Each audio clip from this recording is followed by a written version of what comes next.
بسم اللہ الرحمن الرحیم۔ السلام علیکم۔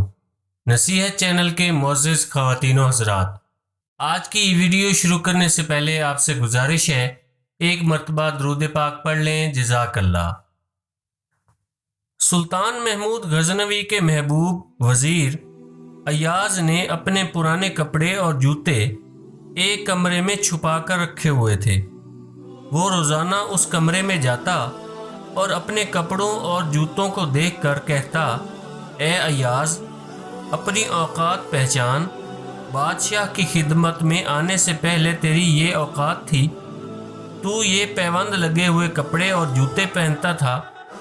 اب اپنے منصب کی وجہ سے اپنی اصل کو مت بھول جانا۔ دوسرے وزراء روزانہ ایاز کو اس کمرے میں آتا اور جاتا ہوا دیکھتے، چنانچہ ان کے دل میں حسد پیدا ہوا۔ انہوں نے سلطان محمود غزنوی کے دل میں شبہ ڈالنے کی کوشش کی کہ ایاز نے ایک کمرے کو مضبوط تالوں سے باندھ کر رکھا ہے، نہ تو وہ اس کمرے میں کسی کو جانے دیتا ہے اور نہ ہی بتاتا ہے کہ اس کمرے کے اندر کیا رکھا ہوا ہے۔ ہو سکتا ہے کہ وہ شاہی خزانے سے قیمتی ہیرے جواہرات چرا کر وہاں رکھتا ہو، چنانچہ اس کے کمرے کی تلاشی لی جانی چاہیے، اس سے اس کی وفاداری کا بھرم کھل جائے گا۔ بادشاہ ایاز کی دیانتداری اور پاک بازی پر مکمل یقین رکھتا تھا۔ بادشاہ نے کہا کہ مجھے اس غلام پر حیرت ہے، اور حکم دیا کہ اس کے کمرے کی تلاشی لی جائے اور گنتی کر کے مجھے بتایا جائے کہ اس نے کتنا مال اس کمرے میں چھپا کر رکھا ہوا ہے۔ بادشاہ کا حکم ملتے ہی حسد کرنے والے دوسرے وزراء نے اس کمرے کا تالا توڑ دیا اور اس طرح اندر گھسے کہ جس طرح چھاچھ سے بھرے ہوئے برتن میں مکھی یا مچھر گھس جاتے ہیں۔ انہوں نے اس کمرے کا چپا چپا چھان مارا، لیکن انہیں اس کمرے سے ان پرانے کپڑوں اور پھٹے ہوئے جوتوں کے علاوہ کچھ بھی نہ ملا۔ پھر جھنجلا کر انہوں نے اس کمرے کی دیواریں توڑنا شروع کر دیں کہ اس نے خزانہ ضرور دیواروں کے پیچھے چھپا کر رکھا ہے، لیکن یہاں بھی انہیں کچھ نہ ملا۔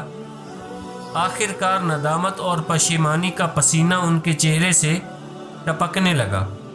ان کی بےہودیوں کا ثبوت اس کمرے میں پڑے ہوئے گڑھے اور ٹوٹی ہوئی دیواریں تھیں، جن کو انہوں نے حسد کی آگ میں اندھا ہو کر گرا دیا تھا۔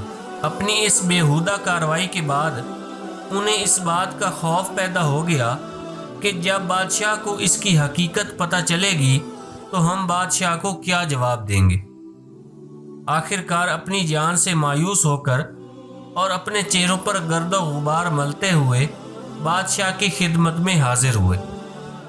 بادشاہ نے ان سے پوچھا کہ تم نے یہ اپنا کیا حال بنا رکھا ہے، اور وہ مال کہاں ہے جو تم ایاز کے کمرے سے نکال کر لائے ہو؟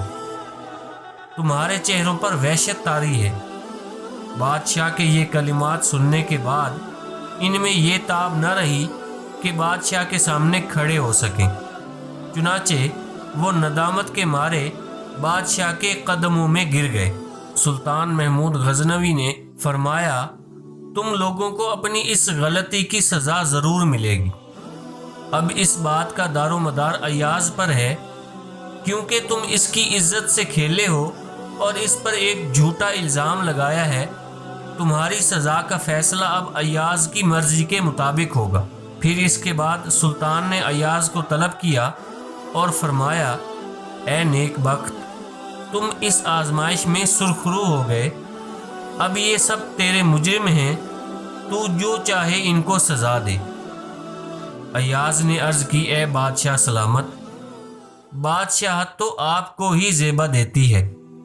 جب سورج اپنا چہرہ دکھاتا ہے تو تارے ڈوب جاتے ہیں۔ سلطان محمود غزنوی نے ایاز سے پوچھا کہ تم اس کمرے میں آخر کیوں جاتے ہو؟ ہمیں بھی اس راز سے آگاہ کرو۔ تمہیں ان پھٹے ہوئے جوتوں اور پھٹے ہوئے کپڑوں سے کیا نسبت ہے؟ تم کیوں ان کے عشق کے سحر میں گرفتار ہو؟ انہیں مخاطب کر کے باتیں کرتے ہو اور انہیں ایک کمرے میں بند کر رکھا ہے۔ کیا وہ قمیض حضرت یوسف علیہ السلام کا پیراہن ہے اور وہ جوتے کسی عظیم ہستی کے ہیں جنہیں تم اپنے سینے سے لگاتے ہو؟ یہ کیا جنون ہے؟ ایاز کی آنکھوں سے آنسوؤں کی لڑی جاری تھی۔